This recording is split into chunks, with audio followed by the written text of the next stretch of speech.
नमस्कार, आदाब, सत श्री अकाल, जय भीम, जोहार। मेरा नाम है नवीन कुमार। ये गया शहर है, ये फल्गु नदी है। आपने सुना भी होगा कि पितरों को दान देने के लिए बहुत बड़ी संख्या में देश ही नहीं पूरी दुनिया भर से लोग यहाँ आया करते हैं। अभी तो कम नज़र आ रहे हैं, लेकिन कुछ ही महीने पहले यहाँ इंसानों के बराबर की संख्या में कौवे भी नजर आते थे। तो वो एक अलग कहानी है, फिर पाखंड की तरफ चर्चा चली जाएगी। लेकिन हम पाखंड पर बने रहना चाहते हैं और ये वीडियो ये सवाल करने के लिए है कि पाखंड अगर धार्मिकता के हो तब तो लड़ा जा सकता है, लेकिन लोकतंत्र के संस्कार अगर पाखंड में बदल जाएं तो लड़ाई कैसी होनी चाहिए, सवाल कैसे होना चाहिए और जवाब किससे मांगा जाना चाहिए, ये अपने आप में एक बड़ा सवाल है। मुख्य चुनाव आयुक्त राजीव कुमार, उन्होंने कहा है कि चुनाव में महिलाओं को लेकर अशोभनीय टिप्पणियों पर सख्त कार्रवाई होनी चाहिए और इसका स्वागत होना चाहिए, क्योंकि महिलाओं के बारे में किसी को भी गंदी, भद्दी, हल्की, सस्ती बात करने की छूट नहीं होनी चाहिए। ये पूरी मानवता के लिए एक सवाल खड़ा हो जाता है। लेकिन क्या वाकई राजीव कुमार इतने ही संवेदनशील हैं जितने महिलाओं को लेकर वो नजर आने की कोशिश कर रहे हैं? और अगर इस कोशिश के लिए मैं एक सख्त शब्द का इस्तेमाल करूं तो क्या वो ढोंग कर रहे हैं या पाखंड कर रहे हैं? क्योंकि वो जानते हैं कि महिलाओं को लेकर जो टिप्पणियां हैं वो किस खित्ते से आई हैं और उन्हें इस बात का अच्छी तरीके से अंदाजा है कि इसका मतलब क्या होता है, इसके दायरे में कौन लोग आते हैं। लेकिन क्या राजीव कुमार मुख्य चुनाव आयुक्त जो है वो अपने आप को जिस तरीके से जितने लोकतांत्रिक दिखाने की कोशिश कर रहे हैं वो लोकतांत्रिकता उनके भीतर उतनी ही मात्रा में कायम है? क्योंकि झारखंड के चुनाव में जब हिमंता बिस्वा शर्मा ने एक बयान दिया, जिस तरीके से बिहार में गिरिराज सिंह ने बयान दिया, हालांकि बिहार का बयान चुनाव को लेकर सीधे तौर पर नहीं था, हालांकि उपचुनाव के समय में उन्होंने कहा है, लेकिन जिस तरीके से हिमंता बिस्वा शर्मा ने झारखंड के चुनाव में मुसलमानों को लेकर बात की, और अगर हम सीधे तौर पर सख्त लफ्ज का इस्तेमाल करें तो जिस तरीके की घटिया, फुहड़ और इससे ज्यादा बर्बर बात की उन्होंने मुसलमानों के बारे में जो कहा और उससे ज्यादा औरतों के बारे में जो कहा, उस पर भी गौर किए जाने की जरूरत है। हारेगा ना ये पीताम्बर नीलांबर सिद्धू कानू भगवान बिरसा मुंडा का भूमि इरफान अंसारी आलमगीर आलम लूट लेगा ये लोग। हमारा बेटियों को लूटा, हमारा जमीन को लूटा, हमारा सरकार को लूटा, हमारा अहंकार को लूटा। तो हिमंता बिस्वा शर्मा जो महिलाओं के बारे में बात करते हैं और महाराष्ट्र के चुनाव में जो बात होती है, क्या उन दोनों में कोई बुनियादी अंतर है?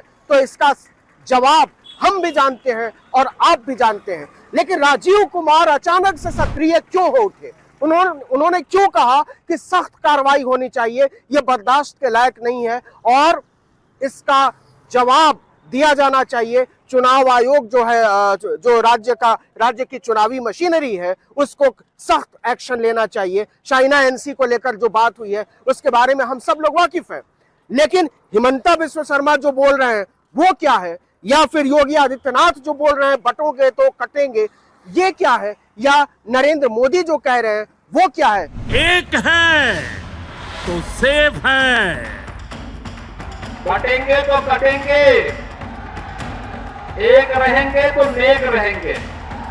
क्या राजीव कुमार की हिम्मत है जो इतने सारे बयानों को कर्ब करने की बात कर सके या उस पर कार्रवाई की बात कर सके, या सिर्फ इतना कह सके कि ये किसी भी तरीके से लोकतांत्रिक नहीं है? आपको याद दिलाना चाहते हैं, हमने जिक्र किया था अपने एक वीडियो में कि जब पिछले प्रेस कॉन्फ्रेंस में जब चुनाव की तारीखें बढ़ाई गई थी उत्तर प्रदेश में और 3 राज्यों में विधानसभा की कुछ सीटों पर, केरल में भी, तो राजीव कुमार से जब पूछा गया कि हिमंता बिस्वा शर्मा इस तरह की मुसलमानों को लेकर घटिया, फुहड़ और अलोकतांत्रिक बात कैसे कर रहे हैं, तो वो एक शेर पढ़ने लगे थे। फिर मुझे बदर साहब का एक शेर याद आता है दुश्मनी जमकर करो, लेकिन ये गुंजाइश रहे। दुश्मनी जम के करो, लेकिन ये गुंजाइश रहे, जब कभी हम दोस्त हो जाएं तो शर्मिंदा ना हो। चुनाव आयुक्त जो है वो अचानक से बहुत बड़े शायर हो गए थे। आपको पता ही होगा, वो इतने सारे शेर अपने अंटी में छुपा कर रखते हैं कि समझ में नहीं आता है कि उनको कवि सम्मेलन कराने के लिए मुख्य चुनाव आयुक्त बनाया गया है या चुनाव कराने के लिए बनाया गया है। अधूरी हसरतों का इल्जाम हर बार हम पर लगाना ठीक नहीं। ये ईवीएम कह रही है, मैं नहीं कह रहा हूं। अधूरी हसरतों का इल्जाम हर बार हम पे लगाना ठीक नहीं। वफा खुद से नहीं होती, खता ईवीएम की कहते हो। लेकिन जो बात मैं करना चाहता हूं वो बात ये है कि ये लोकतंत्र के लिए बहुत खतरनाक है। ये भारत के नागरिकता के बोध के लिए बहुत खतरनाक है, क्योंकि ये सीधे सीधे आतंक पैदा करने की कोशिश की एक खास समुदाय के दिल में हिमंता बिस्वा शर्मा ने, और इस पर चुनाव आयुक्त खामोश रहते, कार्रवाई करने की बात तो छोड़ दीजिए। यही बात अगर विपक्ष के किसी नेता ने की होती तो निश्चित तौर पर न केवल नोटिस जारी हो चुका होता, उनके चुनाव प्रचार पर पाबंदी लग चुकी होती है। एक है तो सेफ है, कटेंगे तो कटेंगे, एक रहेंगे तो नेक रहेंगे। हारेगा ना ये पीताम्बर नीलांबर सिद्धू कानू भगवान बिरसा मुंडा का भूमि इरफान अंसारी आलमगीर आलम लूट लेगा ये लोग। बांग्लादेश में देख रहे हो ना, तो वो गलतियां यहां नहीं होनी चाहिए। कटेंगे तो कटेंगे, एक रहेंगे तो नेक रहेंगे। रहीमन धागा प्रेम का मत तोड़ो छिटकाए, टूटे से फिर ना मिले गांठ पड़ जाए। क्यों ऐसी गांठ बांधनी है? थोड़ा प्यार मोहब्बत से कैंपेनिंग करें। तो ये जो चुनाव की पूरी प्रक्रिया है, क्या ये दावा किया जा सकता है कि ये निर्भय चुनाव है? क्या ये दावा किया जा सकता है कि लोग बिना किसी डर के वोट कर रहे हैं? क्या ये दावा किया जा सकता है कि इस देश के मुसलमानों में जब वो वोट करने जाते हैं तो उसके पहले उनको किसी भी तरीके से धमकी नहीं दी जाती है? लेकिन जब सवाल है कि संवैधानिक पदों पर बैठे हुए लोग सीधे सीधे 18 करोड़ 20 करोड़ लोगों को धमकाने लगे और ये बताने लगे कि किसी को बांग्लादेश में होना चाहिए, किसी को पाकिस्तान में होना चाहिए, किसी को अरब सागर में होना चाहिए, किसी को बंगाल की खाड़ी में होना चाहिए, तो बहुत बड़ी चिंता लोकतंत्र को लेकर जो खड़ी होती है वो ये होती है कि इसका जो चेहरा बनेगा वो कहीं बहुसंख्यकवाद को बढ़ावा देने वाला तो नहीं बनेगा। कहीं ऐसा तो नहीं कि इस मुल्क की बहुत बड़ी आबादी को हम उनके लोकतांत्रिक हकों से बाहर कर रहे हैं। उनकी जो चुनावी प्रक्रिया से मुसलमानों को कैसे बाहर किया गया, इसको लेकर हम सब लोग वाकिफ हैं। जिस तरीके से सारी ही पार्टियों ने, ये केवल भारतीय जनता पार्टी की बात नहीं है, वो चाहे कांग्रेस पार्टी हो, चाहे आरजेडी हो, चाहे समाजवादी पार्टी हो, चाहे तृणमूल कांग्रेस हो या दक्षिण की पार्टियां हैं, सारी ही पार्टियों ने जिस तरीके से मुसलमानों को एक खास तरीके से, चाहे आप कहें हिंदुओं को खुश करने के लिए या इसके पीछे आप चाहे जो वजह बताते हो, लेकिन जिस तरीके से चुनावी यकीन, लोकतांत्रिक भरोसे से उनको बाहर करने की, धकियाने की कोशिश हुई है, वो बहुत परेशान करने वाला है। और जितना परेशान करने वाला है उससे ज्यादा वो एक खतरे की तरफ इशारा करता है। और इस खतरे के जो तार हैं वो कहीं ना कहीं चुनाव आयोग से जुड़ते हैं, क्योंकि भारत के चुनाव आयोग की यह जिम्मेदारी बनती है कि वो भारत के हर नागरिक को मुक्त होकर, बेखौफ होकर, निडर निर्भय होकर चुनाव करने का, वोट डालने का अधिकार दे। लेकिन क्या ये ऐसा हो रहा है? और क्या आने वाले दिनों में यह गारंटी इस देश के अल्पसंख्यकों को मिलने वाली है कि वो जब वोट डालने जाएंगे तो उन्हें किसी भी तरीके से डराया नहीं जाएगा, धमकाया नहीं जाएगा? कुछ बयानों की तरफ आपको मैं ध्यान दिलाना चाहता हूं। बटोगे तो कटोगे हालिया बयान है, लेकिन इसके पहले इस देश के प्रधानमंत्री ने कहा कि वो कपड़ों से पहचान कर लेते हैं। इसके पहले तरह तरह के बयान आए, संविधान बदलने तक की बात हुई, और उसके बाद जो चिंता है कि चुनाव, चीफ इलेक्शन कमिश्नर कहते हैं कि महिलाओं के बारे में जो टिप्पणियां की गई हैं उसको लेकर हम बहुत फिक्रमंद हैं। तो सवाल है कि इस पर क्या भरोसा किया जा सकता है और कितना भरोसा किया जा सकता है?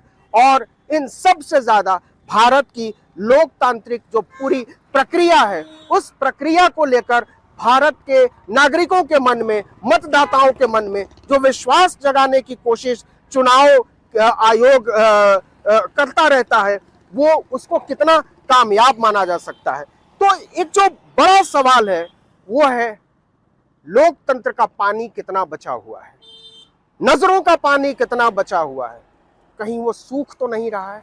ये फल्गु नदी है और इस नदी को आप देखिए कि कभी ये नदी लबालब भरी होती थी, लोग नहाते थे, जानवर आते थे, लोग पानी पीते थे, साधु संत यहाँ आया करते थे, कैंप लगा करते थे। तो आज इस नदी का पानी सूखा हुआ है। और अगर क्षेपक में बात करें तो क्या केवल नदी का पानी सूखा है? क्या हमारी और आपकी आंखों का पानी नहीं सूखा है? क्या चुनाव आयोग की आंखों का पानी नहीं सूखा है? क्या प्रधानमंत्री की आंखों का पानी नहीं सूखा है? क्या इस देश के सबसे बड़े न्यायकर्ता चीफ जस्टिस ऑफ इंडिया की आंखों का पानी नहीं सूखा है? और जब लोकतंत्र में इतनी सारी आंखों के पानी सूख जाएं तो ऐसी नदियों को सूख जाना होता है, सूख जाना होता है विश्वास की हर उस डोर को जिस पर तनकर लोकतंत्र में हजारों तरह के फूल खिलते हैं। तो आपसे गुजारिश है कि आप जहां कहीं से भी ये वीडियो देख रहे हो तो उन फूलों को खिलने दीजिए, लोगों को निर्भय होकर जीने दीजिए, महिलाओं को लेकर, दलितों को लेकर, पिछड़ों को लेकर, पसमानदा को लेकर, दबाए हुए लोगों को लेकर, कुचले हुए लोगों पर, और उन आंखों को लेकर जिन आंखों में किसी न किसी तरह का डर है, उसमें बराबरी के रंग भरने की कोशिश कीजिए। ये हमारी भी जिम्मेदारी है, आपकी जिम्मेदारी है, इस देश के सरकार की जिम्मेदारी है इस देश की अदालतों की। क्या वो जिम्मेदारियां निभाई जा रही हैं? जरा सोचिएगा और ध्यान से सोचिएगा, क्योंकि सोचने से ही बदलते हैं मुल्क। इस वीडियो में इतना ही, लेकिन अगर आपने आर्टिकल 19 इंडिया को अब तक सब्सक्राइब नहीं किया है तो फौरन कर लीजिए, बेल आइकॉन दबाइए, घंटी जैसी आकृति, लाइक कीजिए और कमेंट करके बताइए हमारा वीडियो आपको कैसा लगा। हमारा ट्विटर हैंडल है article19_India और मेरा ट्विटर हैंडल है नवीन जर्नलिस्ट, उसको भी आप चाहें तो फॉलो कर सकते हैं। बहुत बहुत शुक्रिया ट्विंकल आपका इस वीडियो को रिकॉर्ड करने में मेरी मदद करने के लिए, और अगर आप ना होती तो ये वीडियो लोगों तक नहीं पहुंचा होता। तो फल्गु के इस किनारे से, इस पुल से आपसे विदा लेते हैं और उम्मीद करते हैं कि जिस तरीके से ये पुल दो किनारों को जोड़ता है, उसी तरीके से बहुत सारे पुल जो हमारे आपके बहुत सारे लोगों के दिलों के बीच जो दूरियां हैं, वो अदृश्य पुल उन्हें जोड़ते रहेंगे। नमस्कार।